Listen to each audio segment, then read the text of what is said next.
Have you ever trusted someone so deeply, only to wonder quietly if they ever truly saw you?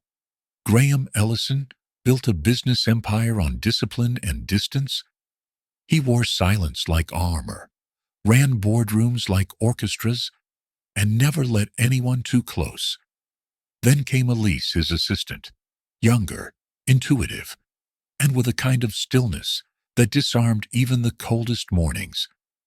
But just when trust began to flicker, like light through the fog, a familiar rival returned, and with him, whispers, an anonymous login, a flagged account, a dinner that didn't taste quite right.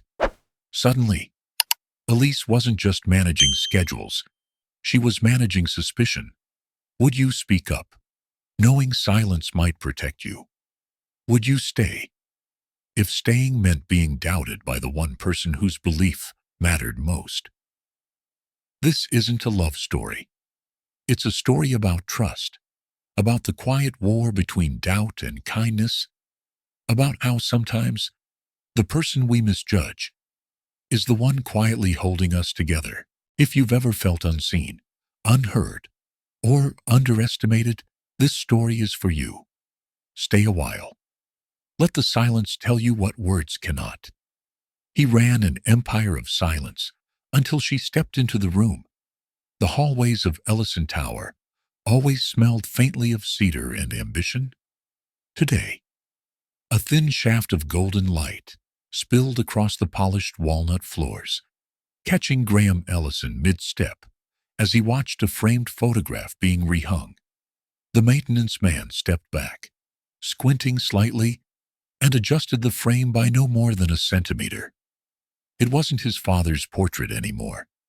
That oil painting, somber and stiff, with its heavy brush strokes and darker hues, had been taken down 6 months ago. In its place now hung a photograph of coastal light, filtering through fir trees, taken by a local artist. There was something gentler about it, brighter. Graham said nothing, but his lips pressed into a firmer line as he turned toward his office. Behind the frosted glass of the executive suite, Elise Walker stood by the window, her notebook already open. She wore that same green wool coat, the one with the slightly frayed sleeve that she insisted didn't need mending yet. She turned at his approach, her tone as composed as always. "Morning, Mr. Ellison. I shifted the strategy call to 11, and you've got 15 minutes until the quarterly check-in with Ben." Graham nodded and walked past her into his office, shrugging off his coat. What's with the photo outside? Elena from facilities thought the hallway needed more emotional oxygen. Elise replied, arching an eyebrow. Her words. He paused mid-button on his cuff. Elise didn't smile, but she scribbled something in her notepad. Also, Helen brought you something again. Said it might sweeten your mood. Butterscotch this time. Graham glanced at the small candy wrapped in yellow paper, placed neatly on the edge of his desk. The morning moved with practiced efficiency. Ben Yates dropped by, brisk as ever, but carrying the kind of loyalty that didn't need to be spoken. Reports were skimmed, a few directives were issued, and by noon, Graham had already turned his chair toward the sea-facing window, watching gulls skate the wind beyond. At 2:30, Elise reminded him of a standing coffee break. He grumbled slightly more out of habit than resistance, but followed her down to Baker and Birch, the cafe a block from the office. Inside, warmth bloomed through cinnamon steam. Older couples lingered over pumpkin pie slices, their conversation floating between local art fairs and last night's rainfall. Ella Fitzgerald's voice crackled softly from a speaker near the pastry counter, singing about autumn in New York. Graham ordered black coffee. Elise, a chai with oat milk. He reached into his wallet, laid a crisp 10 on the counter, and left with $2 in the tip jar for a $4 coffee. Elise didn't comment, but her glance lingered on the tip jar as she followed him to a booth near the window. They sat in quiet for a moment before Elise spoke. The Sterling Foundation Gala is 4 weeks from Saturday. I'm aware, Graham said, taking a slow sip. You haven't attended in 4 years. He looked at her. And yet, they keep sending invitations. They also keep asking if you're well. This year's theme is Bridging Silence. A long pause. Graham looked out toward the water, where clouds had begun gathering beyond the horizon. Elise, he said eventually, why do you think they want me there? Because people still remember what you did for the Northwest Youth Grant, and because even empires of silence have doors that open. Eventually, her answer didn't spark a smile, but something in Graham's eyes shifted. Back at the office, Helen Sawyer was refilling the candy dish at reception, humming off-key to the Ella Fitzgerald tune still playing in her head. She wore a knitted vest, covered in tiny pumpkins, and flipped shut her old flip phone as they entered. Afternoon. You two? She chirped. You going to the gala this year, Mr. Ellison? Graham hesitated, then nodded. Yes. I suppose it's time. Helen beamed. Well, polish your shoes. Then, and maybe bring a smile. Elise gave him a sidelong glance, but said nothing. Later, as Graham stepped into the elevator, Elise lingered behind to help Helen stack a few envelopes. The older woman leaned in slightly, her voice soft. Her question folded in something more than curiosity. He trusts you already, she said. Do you trust him yet? Some entrances don't need a door slam. They echo anyway. The light slanted through the glass facade of Ellison Tower, painting long shadows across the tiled floor. It was the kind of quiet hour when most of the building had begun winding down. Phones resting in cradles, desk chairs turned slightly askew, and only the faint tapping of elevator buttons cutting through the hush. Graham Ellison stood in his office above, gazing down at the lobby below, one hand in his pocket, the other holding a closed file marked Julian Price Consulting. The name had resurfaced like a ripple in still water. Julian wasn't just a competitor. He had been a mirror from another timeline, one Graham had quietly closed the book on years ago. He didn't say a word as he watched the man arrive. Julian stepped out of the revolving door as if he'd choreographed it. Tailored charcoal coat, hair combed with intentional imperfection, and a smile that folded smoothly into place. The kind of smile that said, I remember everything, and I'm still winning. At reception, Helen greeted him with cautious warmth. You must be here for the board review. Julian tilted his head. Charming but measured. Julian Price. Here to see Mr. Redford. And perhaps his eyes swept the room. An old acquaintance or two. Helen raised an eyebrow but buzzed the floor. Elise Walker stood waiting just past security, a tablet tucked under her arm. She recognized Julian from the company archive photos, but even they hadn't captured the ease with which he moved. He extended a hand. You must be Elise? I've heard only capable things. Thank you, she replied, keeping her tone neutral. She gestured toward the elevators. Mr. Redford is waiting upstairs. As they ascended, Julian glanced at her screen. Efficient? I respect that. Elise met his gaze briefly. That's the job. In the boardroom, Martin Redford leaned back in his leather chair, like a man halfway through a game he expected to win. Julian, thanks for flying in. You remember Graham? I assume Graham stood with arms crossed near the window, silent. Julian offered a nod. Of course. He began the presentation without preamble. No slides, just words and rhythm. 10 minutes of systems theory, operational friction, and behavioral workflows, all delivered in polished layers. Elise watched Graham's expression still, unreadable. Then Julian pivoted. We believe a targeted system audit could not only streamline back-end processes, but also recalibrate access roles, particularly for executive support systems. Cleaner visibility, fewer touchpoints. It was a small line, slid between metrics and logic, but Elise heard it. Her access? Graham's eyes didn't move. His jaw tightened almost imperceptibly. Martin clapped softly. Impressive, Julian. Very clean. I'll send over a full proposal, Julian said, already gathering his coat.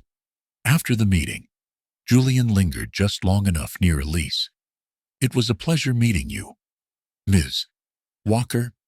I hope we'll have more time soon. She nodded politely, eyes steady. We'll see. Back at her desk, the tablet buzzed. An email. Subject calendar invite. Sender Julian's assistant. Event title private. She stared at it for a long moment.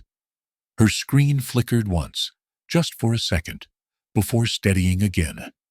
You can draft every word right, but still never send it. The soft hum of Nat King Cole drifted through the study, filling the spaces between shadows and the tick of the grandfather clock. Graham Ellison sat at his desk, the glow from the banker's lamp warming the edge of a thick, cream-colored page, half filled with typewritten lines. The Remington typewriter clicked once more, then fell silent as he paused, finger hovering above the next key. Outside, rain tapped politely on the window panes, washing the amber leaves into quiet piles.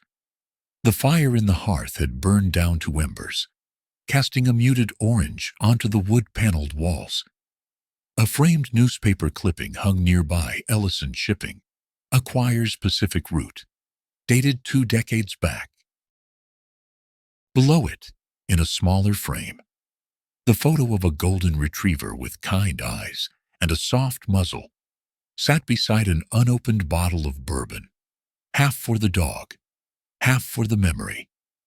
Graham reached for his glass, taking a careful sip of the neat pour. The paper before him bore no salutation, just a quiet beginning. You don't owe me trust, but I want to earn it. He exhaled, not sharply, but with the fatigue of someone unsure if their words had weight off the page. The typewriter waited. The silence stretched. The doorbell rang.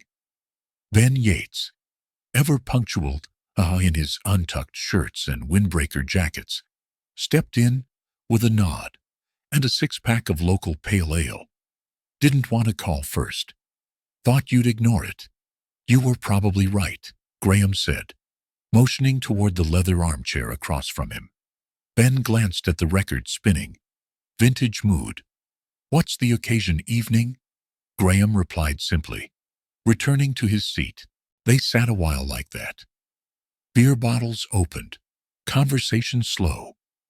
Ben eyed the page on the typewriter without asking. Ellison, he said after a minute. You've changed. Graham raised an eyebrow. I mean, you still wear cufflinks at home, so don't get me wrong, but you're less marble. Since Elise? Graham didn't answer. Ben tried again. You ever said thank you to a person who remembers your coffee order? I did once. Girl behind the counter turned red for a week. Might have been the only time someone noticed she cared. Another long pause. Graham picked up the page, reread it, and folded it twice before sliding it into a drawer. Later that night, as he stood alone by the window, his phone buzzed. Elise Walker. He hesitated before answering. Yes. Her voice was steady. There's a small access glitch in the shared scheduling panel. I think it started after Julian's demo. I'll look into it, he said, a beat slower than usual. A pause on the line.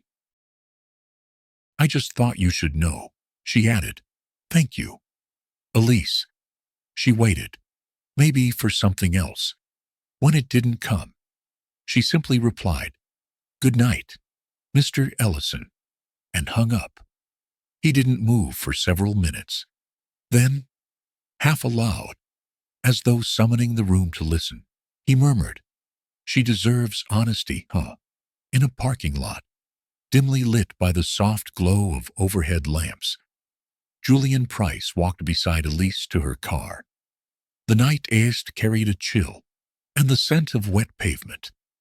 As she opened the driver's door, Julian leaned slightly, voice calm. Some leaders rule with silence, others with attention. Sometimes, the wrong silence speaks louder than the right words. The rain didn't pour, it clung.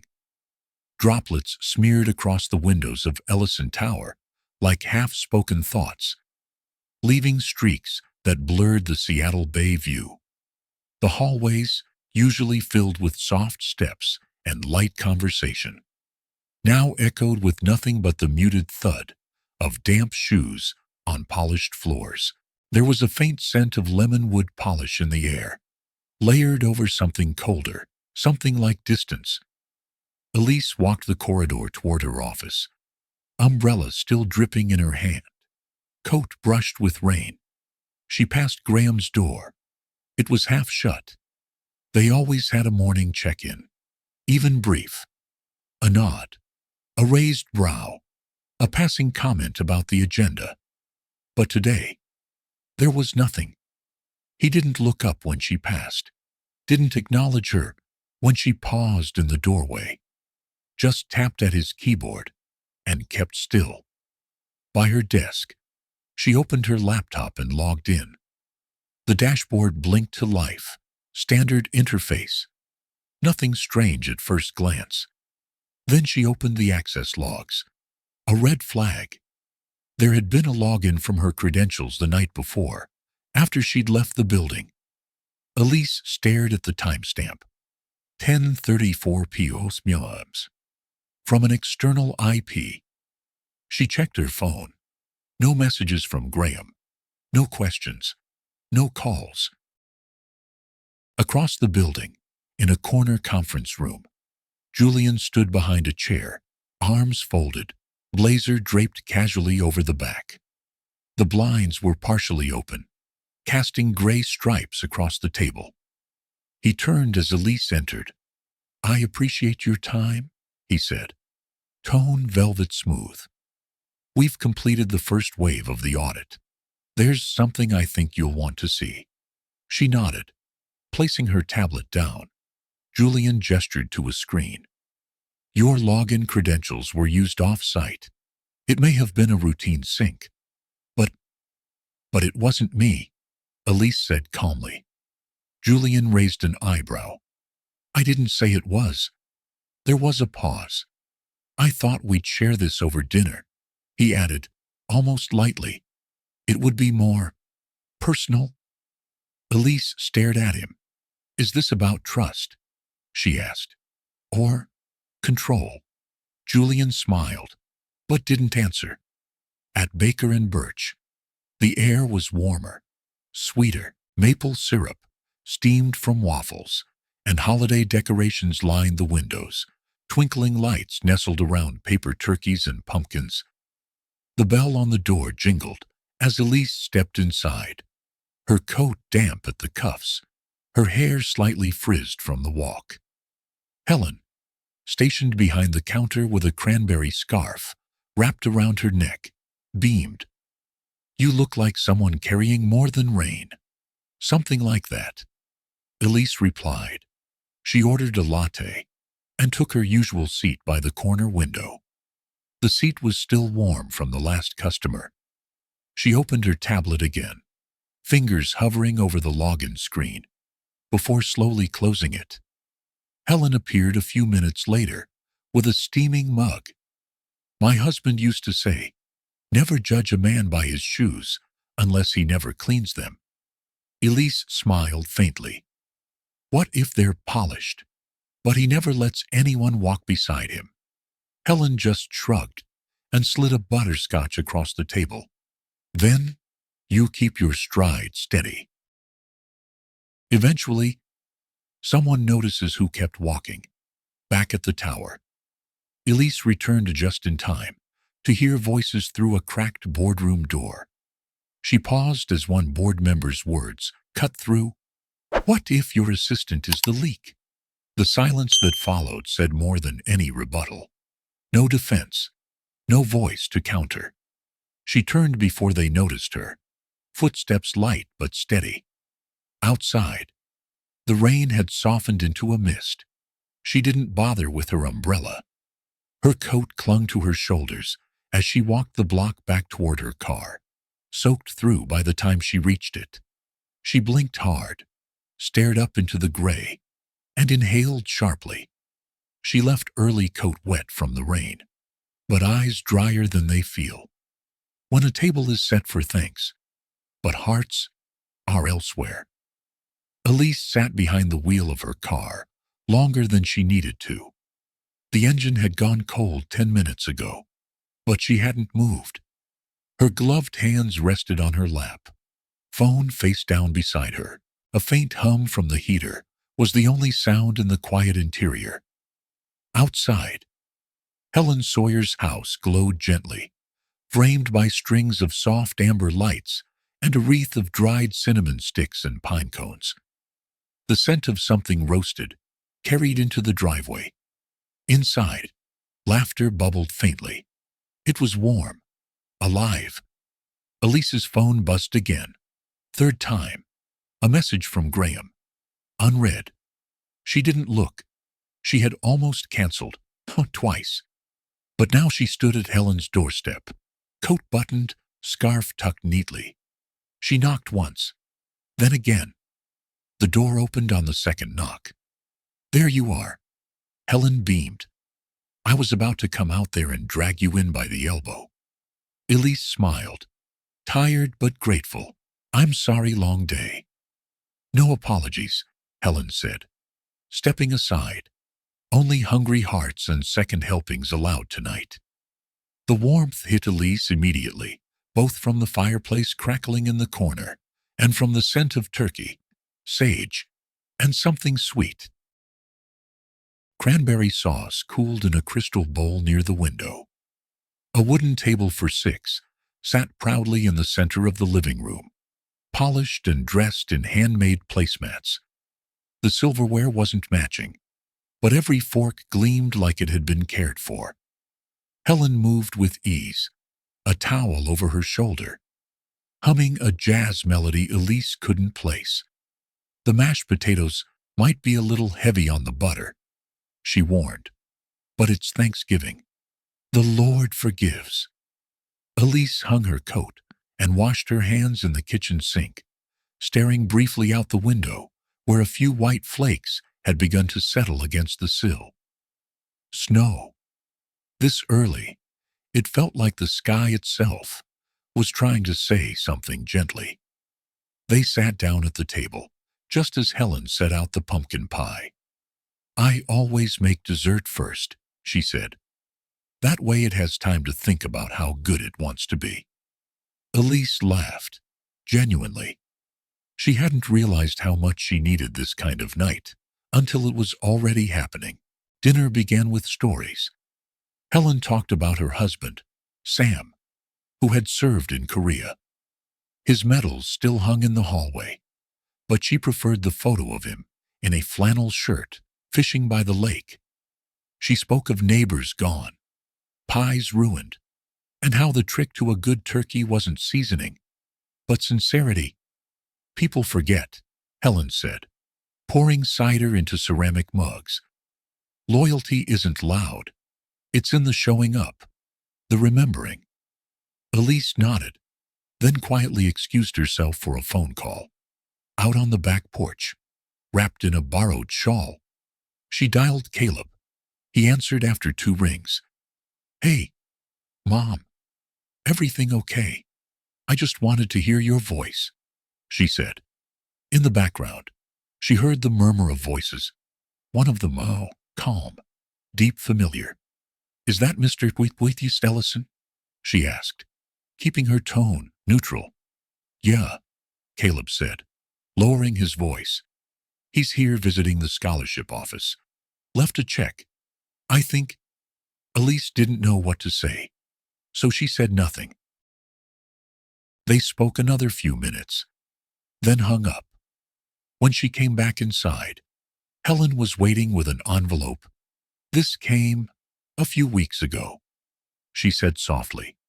Addressed to Caleb, but I think maybe you should read it. Elise opened it later, after helping dry the dishes and watching Helen nod off in her recliner, with a book on her chest. She sat on the couch alone, fire flickering low, and unfolded the paper. It was written in careful print, Graham's hand. He spoke of mentorship, of legacy, and a young man with a mind like quiet thunder. There was no signature flourish, just a single sentence at the bottom. I help, because it helps me remember what matters. No need to tell her. Elise read the line twice, then a third time, and then, finally, the tears came not with sobs, but like snow through a quiet window, steady and sure.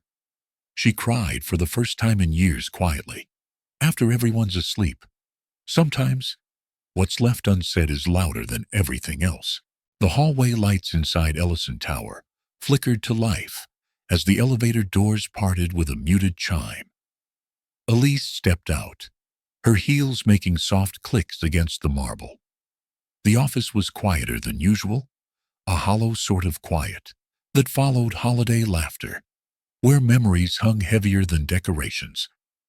The wind outside pushed low clouds across the windows, casting a moving shadow over the front desk. Someone had replaced the fall garlands with small pines wrapped in string lights. A mug of lukewarm cocoa sat unattended next to a bowl of peppermint candies. Elise walked past the front desk. On it, a box covered in plaid cloth sat beside a folded note. Leftovers are for those still needed. Helen. She smiled gently and lifted the lid. A slice of apple pie, neatly wrapped in parchment. The scent was warm and spiced, carrying a message Helen didn't need to write twice. She walked to her desk, slipping off her coat and straightening the stack of client binders Julian had accidentally left behind during his last meeting. Her fingers traced the edge of the file, but her mind lingered elsewhere, on the envelope still tucked inside her bag. Graham's words, quiet and clear, had stayed with her for days. I help, because it helps me remember what matters. No need to tell her. And yet here she was, knowing. The door to Graham's office creaked open. He stood at the threshold, one hand resting on the frame, the other tucked behind his back. You're early, he said. His voice was lower than usual. Rougher. So are you, she replied. He nodded once, but didn't step closer. The office is quiet today. Elise looked past him, into the room she knew better than her own apartment. His desk was clean, too clean.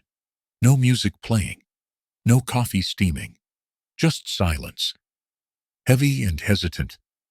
She took a breath. Did you get Helen's pie? A nod. Then, another silence. The moment passed. He stepped back, and the door slowly shut again.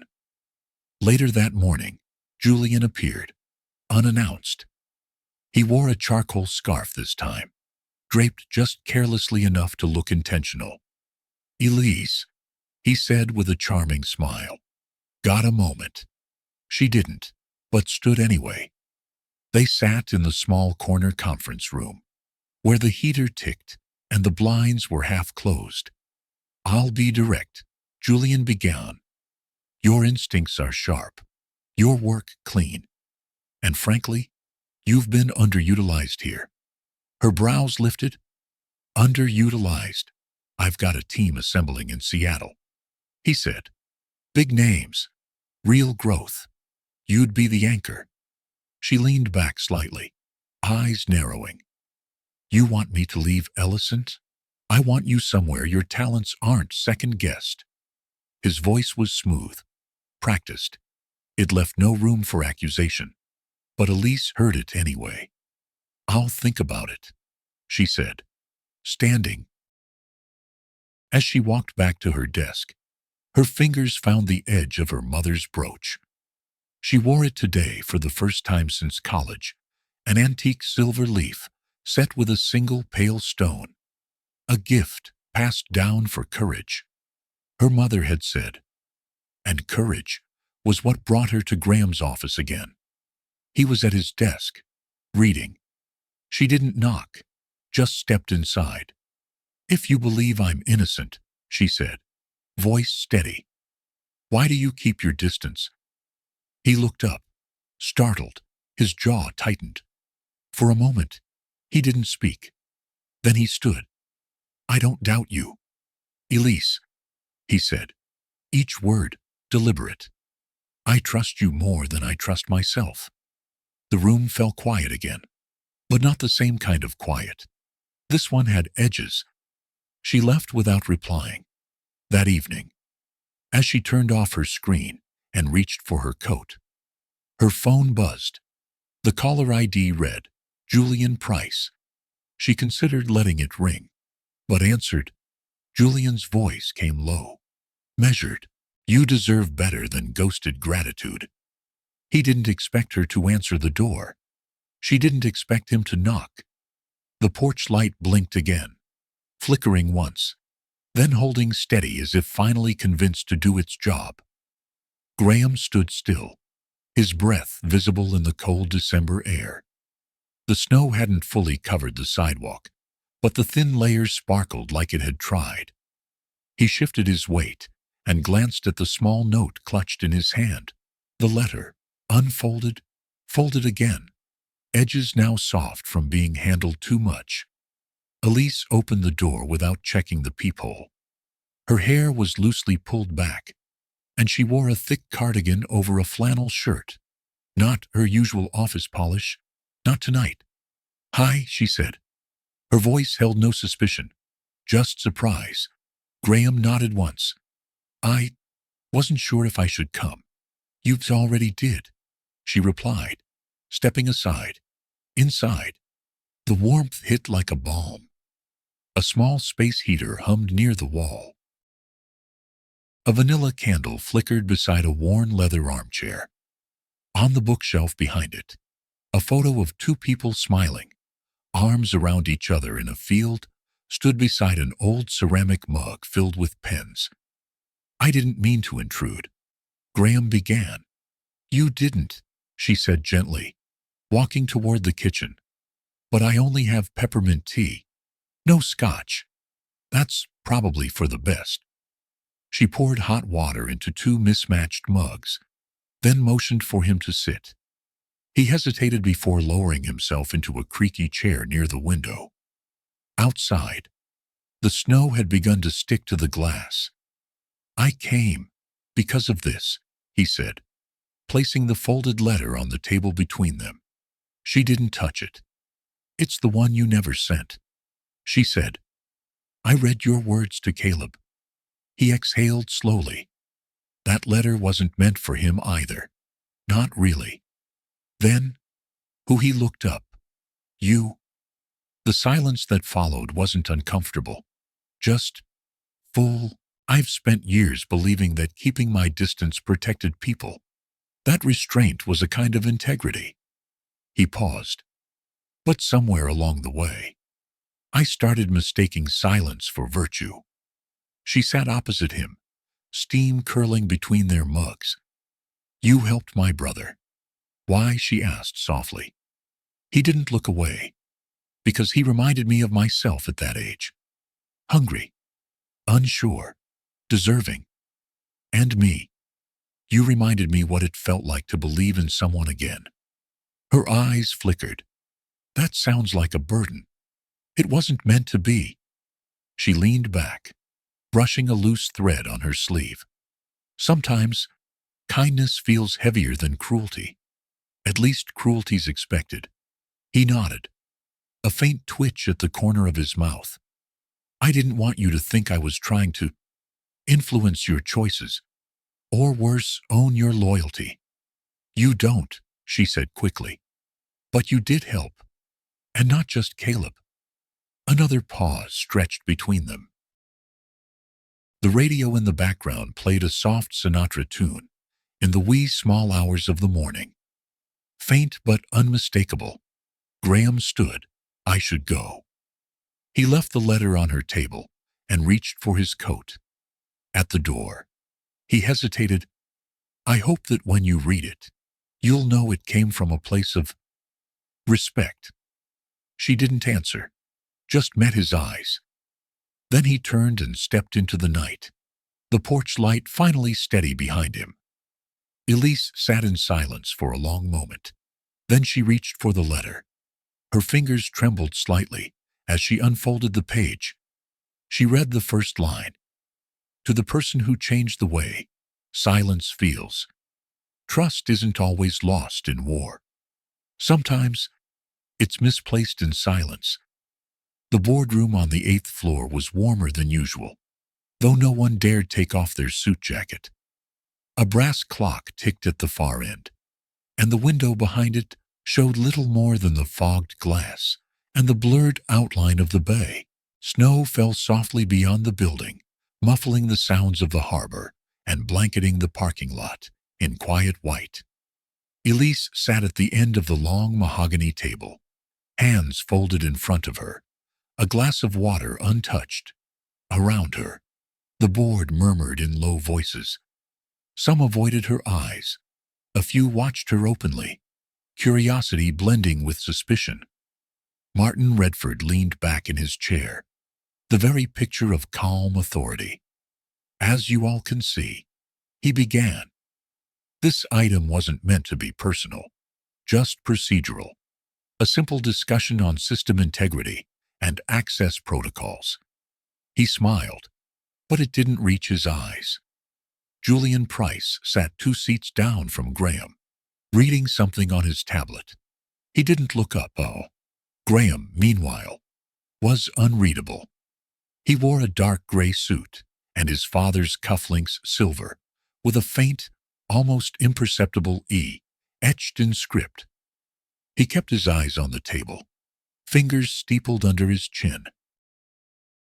Elise Walker's access logs, Martin continued, clicking a small remote, have shown several irregularities. That's not an accusation, merely a concern. The screen behind him showed a blurred chart of access timestamps. Julian finally looked up. For clarity, Julian said, we don't know if it's user-generated or spoofed activity. A few heads nodded. I move, Martin said, that we temporarily suspend Mrs. Walker's credentials until a third-party audit is complete.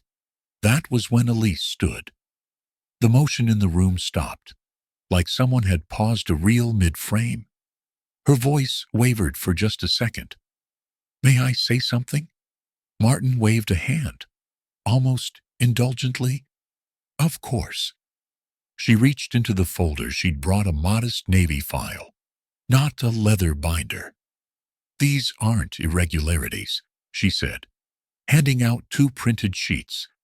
They're patterned alerts from an external IP address. In Oklahoma, the system flagged my access because it was cloned. Someone mirrored my credentials. A hum of conversation spread across the room.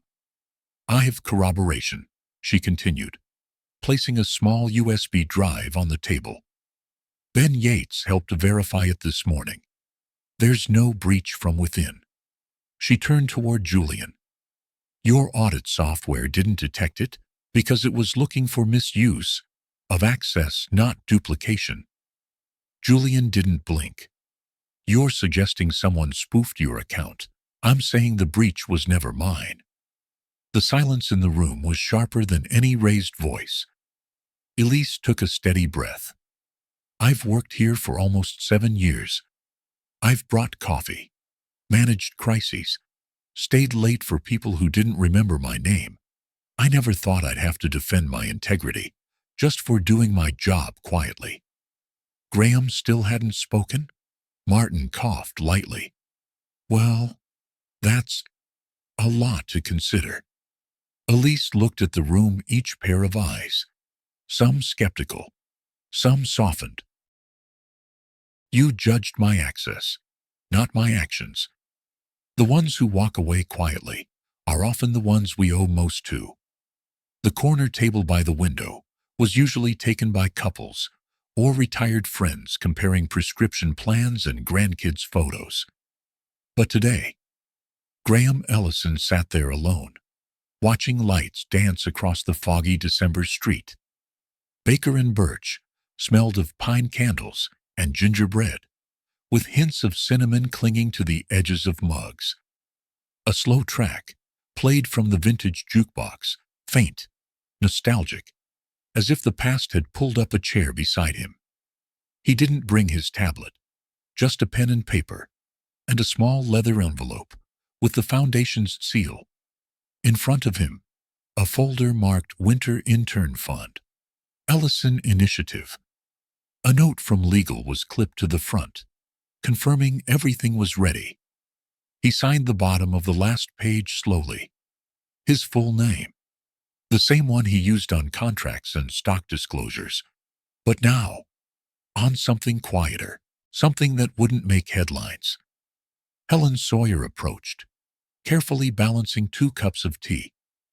Her blue knitted scarf had a worn spot near the tassel she'd made it herself 50 years ago. She once said, she didn't ask before sitting down. You know, she began, setting 1 cup in front of him. I never thought I'd see you here by yourself.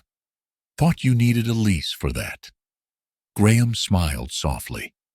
She's earned space and peace. Helen stirred her tea. You think about legacy much more than I used to. He folded the letter he'd written to Caleb Walker. Simple, personal, nothing corporate, just a quiet thank you to a young man who'd once helped renovate a community center while wearing a threadbare coat with pride. A man who reminded Graham of what mattered. Elise returned your letter, Helen added, nodding toward the envelope on the table. Said, keep it. You've already lived it. That's something, isn't it? He looked at the letter, then out the window again. The fog blurred the storefronts, but the reflections inside the cafe were clear. Families, old friends, the pulse of a small town in winter. He reached into his briefcase and pulled out a smaller box. Unmarked, inside, wrapped in wax paper, was the Remington typewriter that had sat on his desk for decades. He'd asked a courier to take it to the Port Townsend Historical Society that afternoon. The placard would say, donated in honor of those who never stopped trying. It would carry Elise's name. Graham didn't need applause. He left a $10 bill under his untouched scone, an intentional gesture, quiet but deliberate. Helen noticed. Well, she said, standing slowly, guess even the old boys can learn. He smiled. We just need the right teachers. Later that evening, Elise opened her mailbox. Inside, tucked in a simple envelope, was a photo. It showed Caleb seated on a campus bench, laughing, and beside him, just out of frame, Graham Ellison, coat unbuttoned, hands folded in his lap, listening, not advising, not lecturing, just there. 2 years later, the room is the same, but the silence is different. The vaulted ceilings of Town Hall caught the light in a way that made time feel elastic. Gold-edged banners swayed gently above the guests, their script reading a future built on good hands.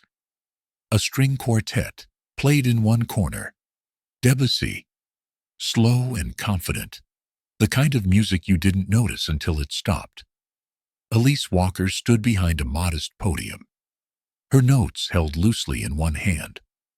Her hair was pinned back, a touch of silver at the temples now, but her voice was steady. She spoke of volunteer hours logged, community gardens tended, and lives changed in small, enduring ways.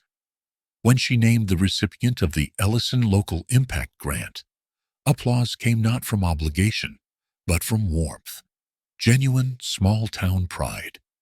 She smiled and stepped down.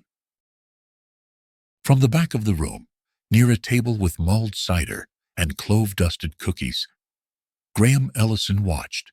He wore a dark jacket, no tie. His hands, once so often folded in power, now hung comfortably by his sides. He nodded at Ben Yates, now CEO, who offered a quiet wave before disappearing into conversation with a group of young entrepreneurs. Caleb Walker stood nearby, taller now, posture more sure. He had just finished presenting a segment on youth mentorship and leaned in to speak with Helen Sawyer, who wore her blue scarf, again the same one from the cafe years ago, carefully mended. Her laughter rang softly above the music. Graham didn't move immediately. He watched Elise make her way off stage, take a glass of cider, and thank the event organizer. There was no spotlight on her. She wasn't the center of the room, but the room knew she was its rhythm. When she turned, their eyes met. She walked toward him, measured but without hesitation. The music behind them shifted light piano, just a few notes, drifting between words not yet spoken. Graham offered a nod. "You made that grant work. You made it possible," she replied. He looked at her with a softened gaze. "I finally understood what you meant about kindness." Her smile wasn't triumphant, just full. "And I finally believed it could be real." Neither reached for more words. They stood by the cider stand, breathing in the mix of cinnamon, clove, and something unspoken but known. Elise set down her glass, extended her hand not ceremoniously, not for show. "You left silence better than you found it." Graham took her hand gently. Outside, just beyond the glass doors, a young couple danced on the stone steps, their laughter rolling like the early snow that hadn't yet begun to fall. And inside, the music played on. The room had changed little, but the silence between its walls had softened less, like absence, more like understanding. Graham had stepped down. Elise had stepped forward, and in between them stretched a quiet urn not by titles, but by trust. Sometimes, the kindest acts are the ones no one sees, and sometimes, the people we misjudge are the ones quietly holding things together. Like a porch light left on through the night, kindness doesn't demand to be noticed, it just waits to be needed. So, if this story touched you, take a moment. Leave the light on for someone else. You never know who might be walking home in the dark. Thank you so much for spending your time with this story. If it touched your heart, even just a little, please consider giving it a like, sharing it with someone who might need it, and subscribing to our channel for more heartfelt journeys like this one. Your support helps us keep telling the stories that matter. 8.